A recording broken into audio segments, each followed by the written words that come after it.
Hello दोस्तों, नमस्कार। आप सभी का एक बार फिर से बहुत बहुत स्वागत है आप सभी के अपने YouTube channel Dear Bank sir पर। तो दोस्तों, हमेशा की तरह आप सबकी बहुत ही महत्वपूर्ण क्लास आप सभी के इस चैनल पर फिर से लेकर मैं आ चुका हूं। तो आप सभी को यहाँ पर जितने भी प्रश्न बताने वाला हूं वो सारे के सारे प्रश्न आप सभी लोग लास्ट तक देखिए, क्योंकि हर एक प्रश्न आपके लिए बहुत ही ज्यादा महत्वपूर्ण होने वाला है। ठीक है। तो आप लोगों से रिक्वेस्ट है कि यदि चैनल को अभी तक सब्सक्राइब नहीं किया है तो चैनल को भी सब्सक्राइब कर लें। जितने भी लोगों ने नहीं किया है वो लोग जरूर कर लें। ठीक है।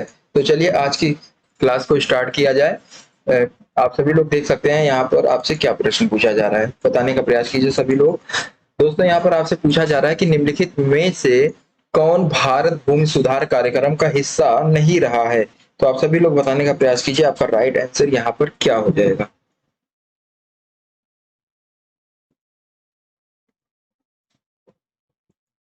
देखिए, यहाँ पर काफी सारे लोगों ने जवाब देना स्टार्ट कर दिया है। मैं आपको बताना चाहूंगा यहाँ पर ऑप्शन नंबर सी, जितने भी लोग बता रहे हैं वो लोग यहाँ पर बिल्कुल करेक्ट हो जाएंगे। ऑप्शन नंबर सी आपका क्या है? कृषि जोत कर। जी हाँ दोस्तों, कृषि जोत कर जो है भारत भूमि सुधार कार्यक्रम का हिस्सा नहीं रहा है। ठीक है, चलिए अगले प्रश्न को देखते हैं। अगला प्रश्न आपसे क्या पूछा जा रहा है, ध्यान से देखिए। अनाज का मूल्य इसलिए अधिक नहीं है। ठीक है, अनाज का मूल्य इसलिए अधिक नहीं है लगान दिया जाता है, बल्कि लगान इसलिए दिया जाता है कि अनाज का मूल्य अधिक है। इस मत से, यहाँ पर आपको बताना है, इस मत से प्रस्तोता अर्थशास्त्री का नाम क्या है। तो आप सभी लोग देख सकते हैं, बहुत ही अच्छा प्रश्न आपसे पूछा जा रहा है। तो दोस्तों, यहाँ पर जितने भी लोगों ने बताया है ऑप्शन नंबर ए, वो लोग यहाँ पर बिल्कुल करेक्ट हो जाएंगे। रिकार्डो यहाँ पर आपका बिल्कुल करेक्ट हो जाएगा, ऑप्शन नंबर ए।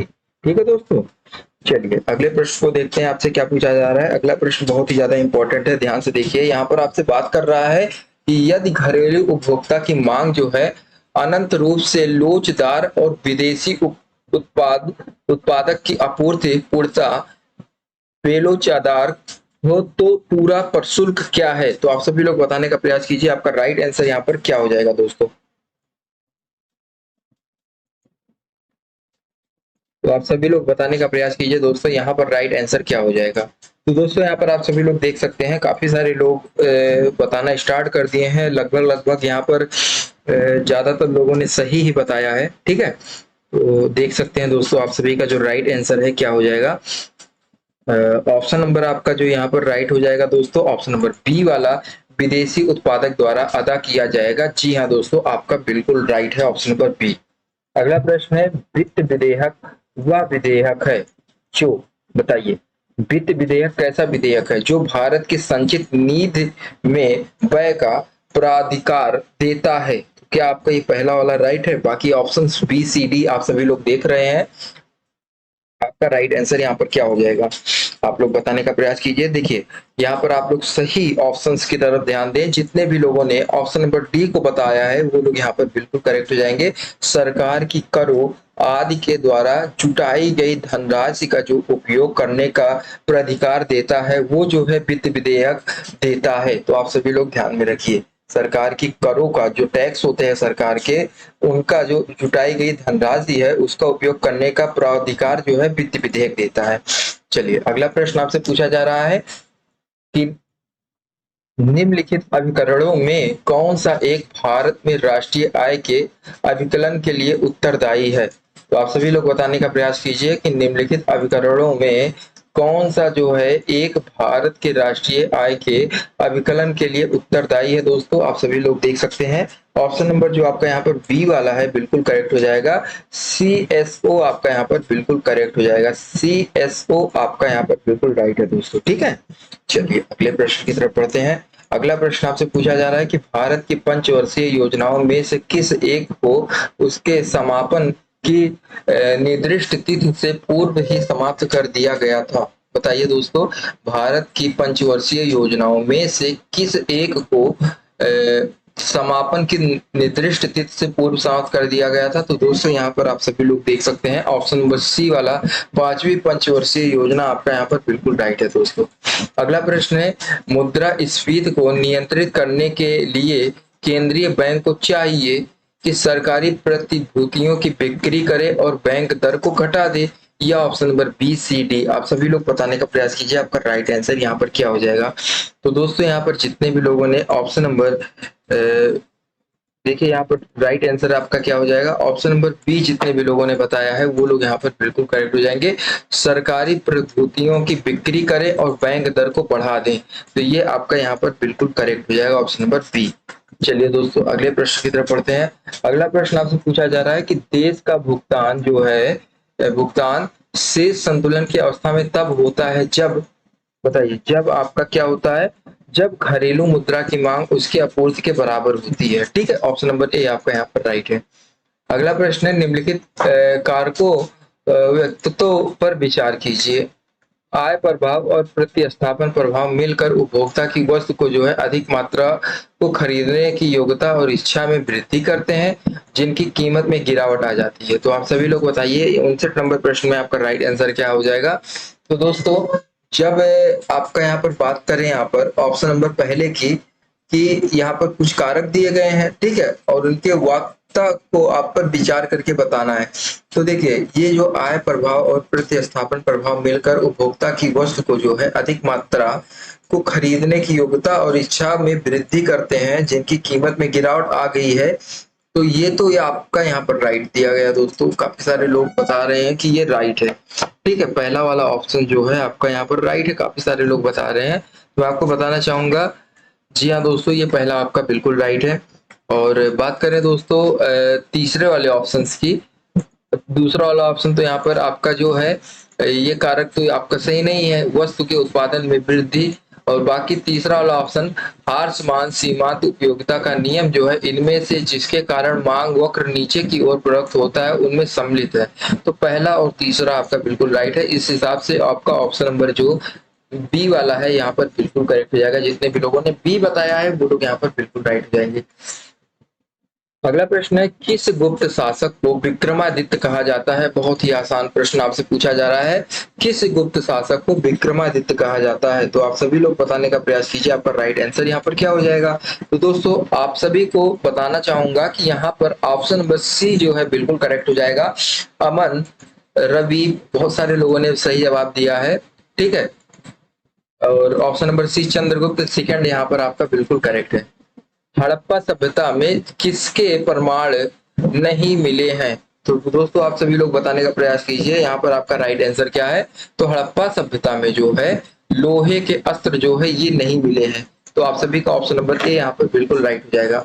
अगला प्रश्न है निम्नलिखित प्रकारों की आय पर विचार कीजिए। यहाँ पर देखिए 4 विचार दिए गए हैं, तो इनके प्रकारों पर आपको विचार करना है। तो देखिए अवरोही क्रम में आपको परिणाम लिखना है। तो अवरोही क्रम में बात करें तो देखिए अवरोही क्रम का मतलब दोस्तों ये होता है 5 के बाद 4, सॉरी अवरोही मतलब घटते हुए क्रम में आपको लिखना है। तो घटते हुए क्रम में मतलब 5 के बाद 4, 4 के बाद 3, 3 के बाद 2, 2 के बाद 1, मतलब घटते हुए क्रम में लिखना है। ये तो एक आंकड़ा मैंने बताया। तो आप सभी को ये बताना है कि यहाँ पर घटते हुए क्रम में यदि बात की जाए तो सबसे बड़ा पहले लिखना है। तो सबसे बड़ा यदि बात करें राष्ट्रीय आय सबसे बड़ा है या निजी आय सबसे बड़ा है, और वही क्रम में लिखना है दोस्तों। या वैयक्तिक आय सबसे अधिक है या परियोज्य आय सबसे अधिक है। तो दोस्तों देखिए यहाँ पर काफी सारे लोग बता रहे हैं कि राष्ट्रीय आय जो है सबसे अधिक है। तो मैं आपको बताना चाहूंगा दोस्तों यहाँ 65 नंबर प्रश्न में जितने भी लोगों ने बताया है राष्ट्रीय आय सबसे बड़ा होता है, तो जी हाँ दोस्तों ये चौथा वाला आपका जो है पहले नंबर पर आ जाएगा, सबसे बड़ा है। फिर इससे थोड़ा सा जो है छोटा क्या पड़ जाएगा दोस्तों, और वही क्रम में लिखना है। तो इससे छोटा आप सभी का क्या हो जाएगा दोस्तों, आप सभी लोग देख सकते हैं चौथे नंबर पर क्या आएगा, पहले नंबर पर क्या आएगा, ये आपका चौथा वाला। फिर उसके बाद इससे छोटा क्या पड़ जाएगा दोस्तों, ये दूसरा वाला आपका जो है निजी आय, ठीक है। फिर इससे छोटा आपका क्या पड़ जाएगा दोस्तों, इससे छोटा आपका हो जाएगा दोस्तों ऑप्शन नंबर आपका पहला वाला जो है वैयक्तिक आय। फिर आपका आएगा लास्ट में परियोज्य आय। तो ये आपका दूसरा वाला जो है, तीसरा वाला जो है लास्ट में आएगा। तो जितने भी लोगों ने ऑप्शन नंबर ए को बताया है वो लोग यहाँ पर बिल्कुल करेक्ट हो जाएंगे, ठीक है। राष्ट्रीय आय, राष्ट्रीय आय के बाद निजी आय, निजी आय के बाद परियोज्य आय, और एकदम लास्ट में आपका आय निजी आय के बाद दोस्तों आपका आएगा वैयक्तिक आय, और एकदम लास्ट में क्या आएगा दोस्तों, परियोज्य आय। तो सबसे छोटा क्या है आय की श्रेणी में सबसे छोटा परियोज्य आय है। चलिए अगले प्रश्न को देखते हैं। ह्वेन सांग किस देश का यात्री है? बहुत ही आसान क्वेश्चन आपसे पूछा जा रहा है। तो ह्वेन सांग जो है चीन, अरब, इराक, श्रीलंका, काफी सारे लोग चीन का बता रहे हैं। तो दोस्तों मैं आपको बताना चाहूंगा कि ह्वेन सांग जो है चीन का ही यात्री है। ऑप्शन नंबर ए बिल्कुल करेक्ट हो जाएगा। भारत में गन्ने का सबसे अधिक उत्पादन करता है कौन सा राज्य करता है? यूपी, पंजाब, मध्य प्रदेश, तमिलनाडु। तो यहाँ पर देखिए काफी सारे लोग इस राज्य से रिलेट करते हैं। जितने भी लोग चैनल पर इस समय जुड़े हुए हैं, मतलब इस समय लाइव क्लास ले रहे हैं, वो लोग जानते होंगे कि यहाँ पर गन्ने का सबसे अधिक उत्पादन कहाँ है। तो दोस्तों यहाँ पर जितने भी लोगों ने बताया है यूपी में, उत्तर प्रदेश में, वो लोग यहाँ पर बिल्कुल करेक्ट हो जाएंगे। ठीक है, चलिए अगला प्रश्न है, विकास नियोजन का सबसे अधिक महत्वपूर्ण उद्देश्य क्या है? तो ड्रीम आप सभी लोग देख सकते हैं, बताने का प्रयास कीजिए आपका राइट आंसर क्या है। तो ऑप्शन नंबर बी आपका अधिक आर्थिक समृद्धि और विकास की अवस्था सुनिश्चित करना। तो ऑप्शन नंबर बी आपका यहाँ पर बिल्कुल करेक्ट हो जाएगा। अगला प्रश्न है, लखनऊ किस नदी के तट पर स्थित है? तो लखनऊ गंगा, यमुना, सोन, गोमती। तो दोस्तों लखनऊ बहुत ही आसान प्रश्न आपसे पूछा जा रहा है। तो लखनऊ जो है दोस्तों, यहाँ पर काफी सारे लोगों ने बताया है गोमती। तो दोस्तों मैं आपको बताना चाहूंगा, जी हाँ गोमती यहाँ पर आपका बिल्कुल करेक्ट हो जाएगा। और गोमती नगर एक होता है एक लखनऊ में जो है आपका शहर भी है गोमती, और गोमती नदी तट पर जो है आपका लखनऊ नवाबों का शहर स्थित है। दोस्तों अगला प्रश्न आप सभी से क्या पूछा जा रहा है, ध्यान से देखिए और बताने का प्रयास कीजिए आपसे यहाँ पर क्या पूछा जा रहा है। दोस्तों बहुत ही इंपॉर्टेंट प्रश्न है, किस ग्रह के सबसे अधिक उपग्रह हैं? सभी लोग बताइए आपका राइट आंसर यहाँ पर क्या हो जाएगा। दोस्तों बहुत ही इंपॉर्टेंट है। तो दोस्तों मैं आपको बताना चाहूंगा कि यहाँ पर काफी सारे लोग नहीं जानते होंगे कि शनि के पास सबसे ज्यादा उपग्रह है, क्योंकि शनि जो है इसके पास 82 उपग्रह है, और इससे पहले ये रिकॉर्ड जो है बृहस्पति के पास था, जिसे जो है सन 2019 में खगोल शास्त्रियों के द्वारा पता लगाया गया। 20 और नए उपग्रह जोड़े गए, जिनमें से 82 चंद्रमा वाले उपग्रह जो है वो किसके पास है? वो शनि के पास है। तो आप सभी लोग ध्यान में रखिए, शनि ग्रह के पास 82 उपग्रह है, जो कि 2019 में इसके पास ये संख्या हुई। ठीक है, इससे पहले ये रिकॉर्ड जो है बृहस्पति के पास था। तो आप सभी लोग ध्यान में रखिए, ऑप्शन नंबर आपका सी डी वाला जो है बिल्कुल करेक्ट हो जाएगा। चलिए दोस्तों अगले प्रश्न की तरफ बढ़ते हैं। अगला प्रश्न आपसे क्या पूछा जा रहा है, ध्यान से देखिए और बताने का प्रयास कीजिए। दोस्तों यहाँ पर आप सभी लोग बताइए कि न्यूनतम प्रयास विश्लेषण किसके द्वारा विकसित किया जाता है? तो आप सभी का राइट ऑप्शन यहाँ पर क्या हो जाएगा, बताने का प्रयास कीजिए सभी लोग, बहुत ही इंपॉर्टेंट प्रश्न है। तो दोस्तों यहाँ पर देखिए आपका जो राइट आंसर हो जाएगा, ऑप्शन नंबर आपका ए वाला जो है बिल्कुल करेक्ट हो जाएगा। आर्थिक विकास का न्यूनतम जो है प्रयास, वो आपका ऑप्शन नंबर जो यहाँ पर ए वाला है, एच लिवेस्टीन यहाँ पर जो है बिल्कुल करेक्ट हो जाएगा। न्यूनतम प्रयास विश्लेषण एच लिवेस्टीन द्वारा विकसित किया गया। ठीक है, अगला प्रश्न है, गिफिन वस्तुओं के संदर्भ में यहाँ पर आपका राइट क्या हो जाएगा? शून्य आय प्रभाव की अपेक्षा धनात्मक प्रतिस्थापन प्रभाव अधिक होता है। गिफिन, ध्यान से देखिए, गिफिन वस्तुओं के संदर्भ में। तो दोस्तों आप सभी लोग देख सकते हैं ऑप्शन नंबर आपका सी वाला जो है, ऋणात्मक आय प्रभाव धनात्मक प्रतिस्थापन प्रभाव से अधिक होता है। ये आपका बिल्कुल राइट हो जाएगा, ऑप्शन नंबर सी वाला आपका यहाँ पर। ठीक है, चलिए अगला प्रश्न है, रिकार्डो ने भविष्यवाणी की थी कि अर्थव्यवस्था स्थिर अवस्था में पहुंच जाएगी, क्योंकि दोस्तों यहाँ पर आपका जो राइट ऑप्शन हो जाएगा, अर्थव्यवस्था में कृषि योग्य भूमि नहीं बचेगी। तो दोस्तों आपका क्या ये ऑप्शन नंबर ए जो है बिल्कुल करेक्ट है, अर्थव्यवस्था में कृषि योग्य भूमि नहीं बचेगी, क्योंकि जो है अर्थव्यवस्था में कृषि योग्य भूमि नहीं बचेगी, क्योंकि रिकार्डो ने भविष्यवाणी की थी कि अर्थव्यवस्था स्थिर अवस्था में पहुंच जाएगी। तो ये इनका भविष्यवाणी जो है सही था। तो दोस्तों आप सभी लोग ध्यान में रखिए, ऑप्शन नंबर ए आपका यहाँ पर बिल्कुल करेक्ट है। अगला प्रश्न है, 19वीं शताब्दी के उदारवादी विचारक राज्य को मानते थे तो एक आवश्यक बुराई, एक सकारात्मक अच्छाई, या एक दैवी संस्था, या एक लोक कल्याणकारी संस्था। तो बताइए 19वीं शताब्दी के उदारवादी विचारक राज्य को मानते थे, क्या मानते थे? आप सभी लोग बताने का प्रयास कीजिए। तो ऑप्शन नंबर आपका ए वाला जो है बिल्कुल करेक्ट हो जाएगा, एक आवश्यक बुराई। ठीक है, 19वीं शताब्दी के उदारवादी विचारक राज्य को क्या मानते थे? एक आवश्यक बुराई मानते थे। ठीक है दोस्तों, चलिए अगले प्रश्न की तरफ बढ़ते हैं। अगला प्रश्न आपसे क्या पूछा जा रहा है? भारतीय राजनीतिक व्यवस्था का स्वरूप निम्न में से कौन सा था? दोस्तों आप सभी लोग बताने का प्रयास कीजिए। ऑप्शन नंबर यहाँ पर क्या सही हो जाएगा? तो ऑप्शन नंबर गणतंत्रीय संघीय अध्यक्षात्मक यहाँ पर आपका बिल्कुल करेक्ट है, ऑप्शन नंबर ए। ठीक है, चलिए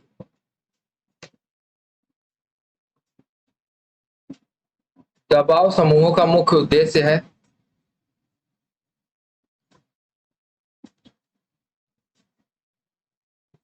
दोस्तों यहाँ पर जितने भी लोगों का ऑप्शन नंबर सी है वो लोग यहाँ पर बिल्कुल करेक्ट हो जाएंगे। अपने सदस्यों के हितों को विकसित करना, ये आपका बिल्कुल करेक्ट हो जाएगा। दबाव समूह का मुख्य उद्देश्य क्या है? अपने सदस्यों के हितों को विकसित करना, ये आपका बिल्कुल करेक्ट हो जाएगा। चलिए अगले प्रश्न को देखते हैं। संसद के संयुक्त अधिवेशन को कौन संबोधित करता है? तो दोस्तों यहाँ पर आपका राइट ऑप्शन क्या हो जाएगा? तो संविधान के अनुच्छेद 108 के तहत जो है, यहाँ पर मैं आपको बताऊं, ये संविधान के एक अनुच्छेद 108 के तहत जो है, ऑप्शन नंबर बी आपका अध्यक्ष लोकसभा जो है अधिवेशन को संबोधित करता है। अगला प्रश्न है, संघीय लोक सेवा आयोग के अध्यक्ष की नियुक्ति कौन करता है? तो दोस्तों आपका राइट आंसर यहाँ पर क्या हो जाएगा, बताने का प्रयास कीजिए। तो ऑप्शन नंबर आपका जो राष्ट्रपति है यहाँ पर बिल्कुल करेक्ट हो जाएगा। संघीय लोक सेवा आयोग के अध्यक्ष की नियुक्ति जो है वो राष्ट्रपति करता है। तो ऑप्शन नंबर सी आपका यहाँ पर बिल्कुल राइट है। तो इसी के साथ दोस्तों आज की क्लास आपकी यहीं पर समाप्त होती है। और आप सभी को आज की क्लास कैसी लगी कमेंट करके जरूर बताएं। और जितने भी लोग चैनल पर नए हैं चैनल को सब्सक्राइब जरूर करें दोस्तों। मिलते हैं अपने किसी अन्य वीडियो में, तब तक के लिए धन्यवाद।